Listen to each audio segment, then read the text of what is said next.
Bonjour, donc on va compléter sur cette deuxième partie sur la représentation simple de business model Canvas et sur le modèle qui a été présenté par Alexander Osterwalder et Yves Peigneur dans leur livre qui s'appelle Business Model Generation.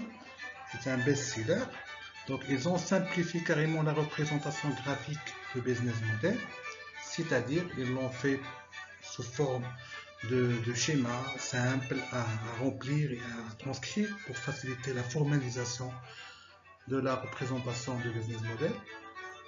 Le modèle s'appelle Business Model Canvas. Vous pouvez le télécharger directement de l'Internet, de Google. Elle présente les partenaires clés, donc il faut, avant de faire cet exercice-là de formalisation du business model, il faut connaître nos partenaires clés dans cette période-là et les partenaires clés, je dirais, qui s'inscrivent dans le futur, c'est-à-dire qui ont une relation étroite avec notre raison d'être, avec notre mission d'activité, notre mission prescrite. Aussi les activités clés, qui sont nos activités clés, donc il faut faire cet exercice-là. Nos ressources clés, notre relation client après avoir identifié nos segments clients, donc il faut identifier ça par rapport à notre proposition de valeur, parce que notre proposition de valeur, on peut avoir plusieurs segments. Donc les segments, je ne veux pas rentrer dans les détails de la définition des segments en marketing, mais généralement, il faut identifier les différents segments de notre proposition de valeur, ainsi que notre politique de relations clients, les canaux de distribution, aussi les ressources clés, on a parlé, la structure du coût et le flux de revenus. Attention, tous ces éléments-là, donc on ne va pas précipiter, je dirais, à renseigner sur le plan, mais avant, bien sûr, qu'on trace notre stratégie, c'est-à-dire l'analyse du contexte, les opportunités et les menaces, les points forts, les points faibles vis-à-vis à cette contrainte-là, je dirais, à cette crise-là, et on va faire, je dirais, une revue carrément de notre modèle économique.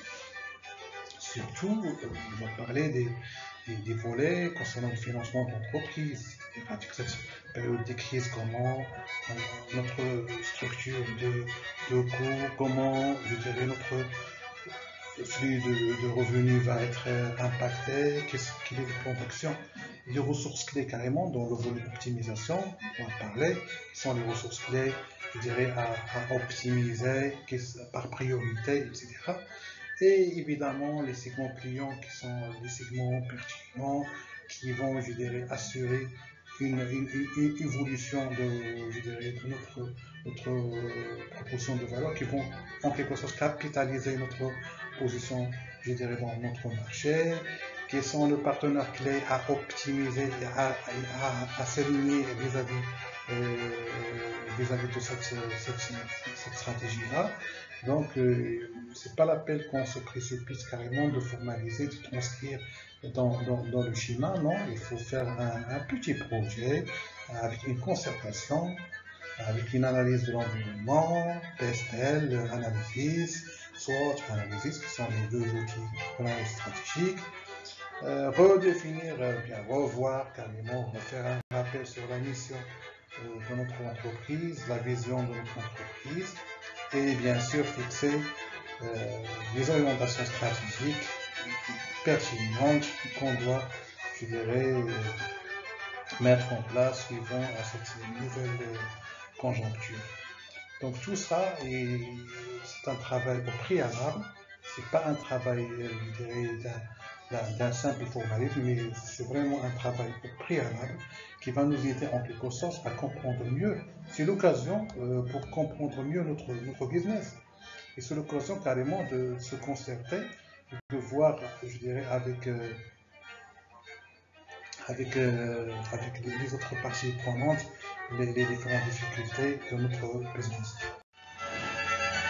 Ok, donc voilà en quelque sorte les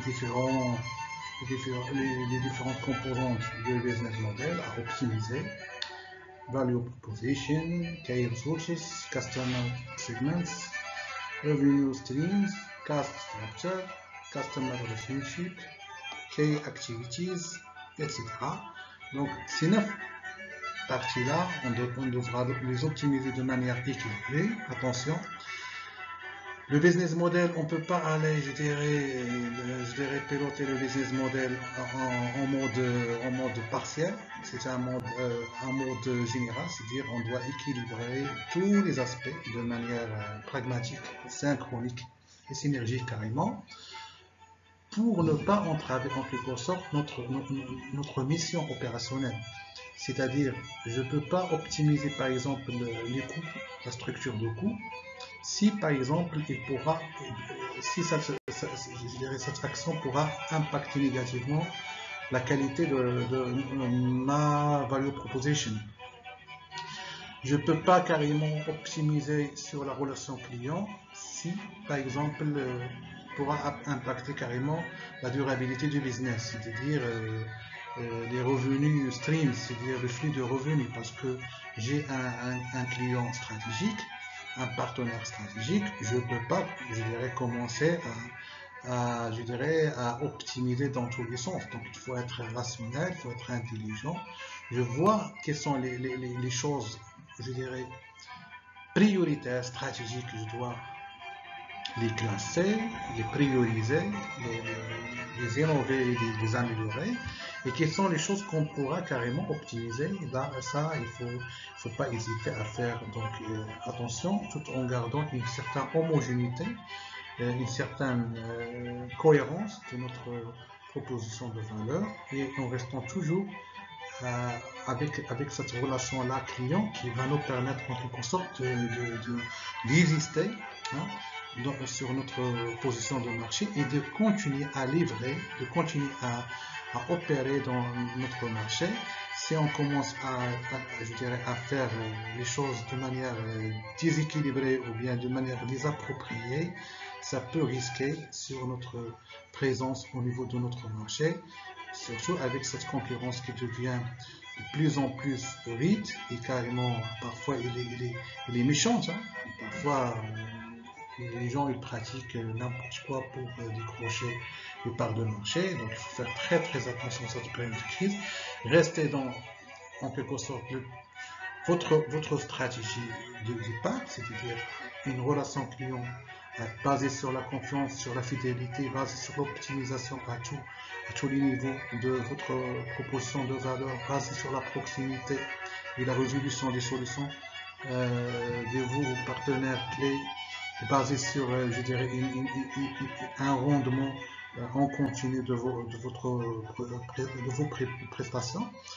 Et ça vous permet de rester en présence effective comme partenaire, comme acteur économique qui peut carrément surmonter cette crise-là.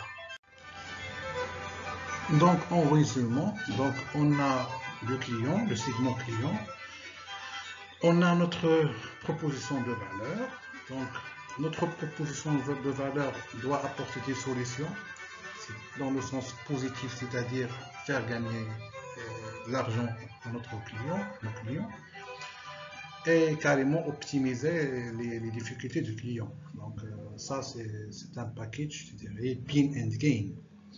Il y a le réseau de distribution, c'est-à-dire comment je veux transmettre ma proposition de valeur chez mes segments clients, avec bien sûr comment je dois facturer ma prestation. Et ça, c'est au niveau en quelque sorte commercial, c'est-à-dire relation client, c'est-à-dire comment je dois préserver et continuer à livrer, continuer à opérer dans le business et dans la croissance.